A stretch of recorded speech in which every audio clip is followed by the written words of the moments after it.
Assalamualaikum warahmatullahi wabarakatuh. Apa kabar kakak kelas 5?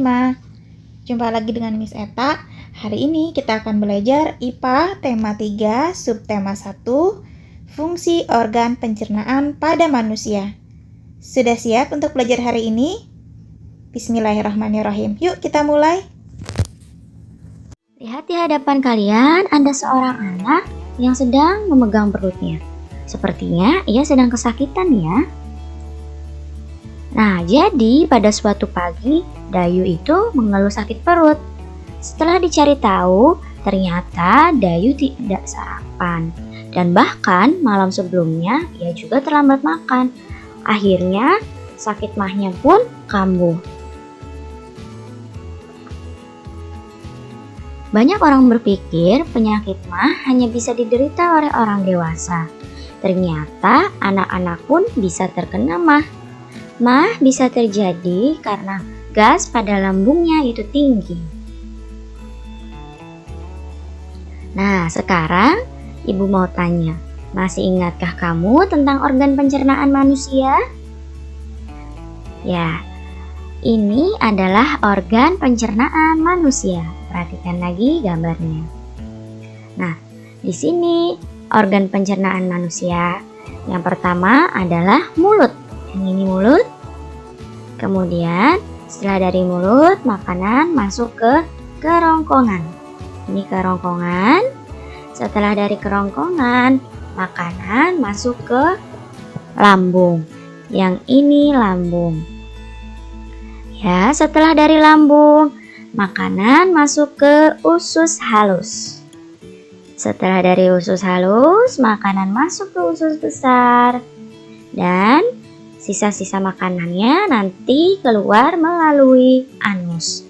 Jadi organ pencernaan itu ada mulut, kerongkongan, lambung, usus halus, usus besar, dan anus. Apa saja ya fungsi organ pencernaan pada manusia? Nah, kita akan bahas satu per satu. Disimak baik-baik ya. Fungsi organ pencernaan manusia. Yang pertama adalah mulut. Nah, pada mulut ini makanan pertama-tama masuknya melalui mulut ya. Nah, di mulut itu terjadi pencernaan mekanis dan kimiawi. Organ yang membantu pencernaan dalam mulut adalah gigi, lidah, dan kelenjar ludah. Ya, jadi di mulut ini terjadi pencernaan mekanis dan kimiawi dengan bantuan gigi, lidah, dan kelenjar ludah. Nah, makanan yang sudah dikunyah masuk ke kerongkongan. Nah, jadi kerongkongan ini merupakan penghubung antara mulut dengan lambung. Jadi fungsinya penghubung antara mulut dengan lambung. Nah, di kerongkongan ini terjadi gerakan peristaltik. Apa itu gerak peristaltik? Gerak peristaltik adalah gerakan yang bisa menyebabkan makanan terdorong masuk ke lambung. Ya, jadi ingat bukan tenggorokan, kerongkongan. Kalau tenggorokan untuk napas, kerongkongan untuk jalan masuknya makanan. Ya, kerongkongan penghubung antara mulut dengan lambung. Setelah kerongkongan, makanan masuk ke lambung. Nah, di dalam lambung ini terjadi pencernaan secara mekanis dan kimiawi. Ya, jadi fungsinya lambung ini untuk mencerna makanan. Jadi di otot pada lambung itu nanti akan mengaduk-aduk makanan dan mencampurnya dengan getah lambung. Getah lambung itu mengandung zat HCl, enzim pepsin, dan enzim renin. Ya, jadi pada lambung terjadi pencernaan makanan dengan bantuan HCl, enzim pepsin, dan renin.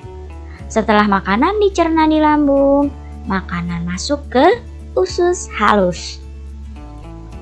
Fungsi utamanya usus halus adalah untuk menyerap sari-sari makanan. Ya, jadi usus halus untuk penyerapan sari-sari makanan. Nah, usus halus ini terbagi menjadi 3 bagian. Ada usus 12 jari, ada usus kosong, dan ada usus penyerapan. Setelah dari usus halus, makanan masuk ke usus besar. Fungsi utamanya usus besar adalah menyerap air dari sisa-sisa makanan. Jadi makanan yang masuk ke usus besar ini sudah tidak ada sari-sarinya, hanya tinggal kandungan air. Jadi fungsi utamanya adalah untuk menyerap air dari sisa makanan. Nah, di usus besar juga terjadi pembusukan makanan dengan bantuan bakteri Escherichia coli. Jadi bakteri ini membantu pembusukan makanan yang membuat nanti feses menjadi lunak dan mudah untuk dikeluarkan. Setelah usus besar, makanan nanti keluar melalui anus. Jadi fungsinya anus adalah untuk mengeluarkan feses atau sisa-sisa pencernaan dari tubuh manusia.